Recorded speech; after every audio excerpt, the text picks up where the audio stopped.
4வது முறை 5வது முறை நான் பரீட்சை எழுத போறப்ப என் தாயாருக்கு உடல்நல சரியில்லை. ஒரே ஒரு பேப்பர் தான் மிச்சம் இருக்கு. முதல் நாள் மாலையில் அவங்களுக்கு உடம்பு முடியல, மறுநாள் இறந்து போயிட்டாங்க. நான் தான் பையன், ஒரு பையன் 4 பெண்கள். நான் தான் போய் அவர்களுக்கு இறுதி காரியம் செஞ்சேன். மறுநாள் பரீட்சை எழுதணும். ஓட்டத்தில் பரீட்சை எழுத போகக்கூடாதுன்னு ஊரே தடுக்குது.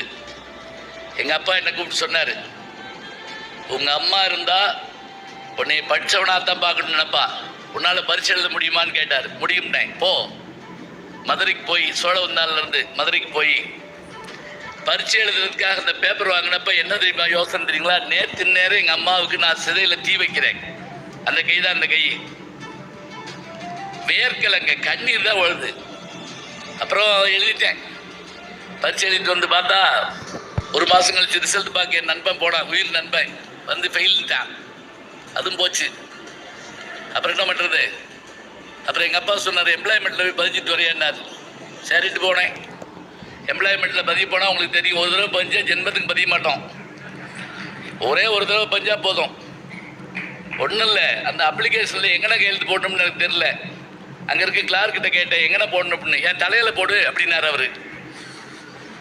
ஒன்றும் சொல்லலை, வெளியே வந்தேன். இனிமேல் இங்கே வரக்கூடாதுன்னு யோசிச்சேன். அப்போ நான் தேர்வு எழுதின ரிசல்ட்டு ஒட்டியிருந்தது. அங்கே எனக்கு ஒரு அல்ப ஆசை, ஒருவேளை பாஸ் பண்ணியிருந்தா என்ன செய்யலாம் அப்படின்னு போய் பார்க்கலான்னு போய் பார்த்தேன். நம்ப முடியாது, பாஸ் பண்ணியிருந்தேன். என்ன பண்ண தெரியுங்களா? அந்த நம்பர் இருக்கான்னு பார்க்கறதுக்கா ஒரு 8 பேரை கூப்பிட்டு வந்தேன், தெரியாமல். ஏன்னா ஒரே ஆளை கூப்பிட்டு வந்தா வைவாங்க, மாறி மாறி கூப்பிட்டு வந்து 8 பேரும் இருக்குங்கிறான். அப்போ எல்லாம் உடனே ஃபோன் போட்டு சொல்ல முடியாது. வீட்டுக்கு போய் எங்கள் அப்பாட்ட கேட்டேன், என்ன சரி நீ படிக்கிறியான்னாரு. சரி சரிண்ணே. நான் பிஏ சேர வர்றப்ப என் கிளாஸ்மேட்ஸ் என்ன பண்ணுறாங்கன்னா எம்ஏ செகண்ட் இயர் படிக்கிறான். என் கூட கிளாஸ்மேட்டு. நான் பிஏ ஃபர்ஸ்ட் இயர் வர்றேன். அன்னைக்கு ஓட ஆரம்பிச்சு ஓட்டம். இன்னைக்கு நான் நிற்கிறேன்னா அந்த ஜோசியன் சொன்னது பொய்யா?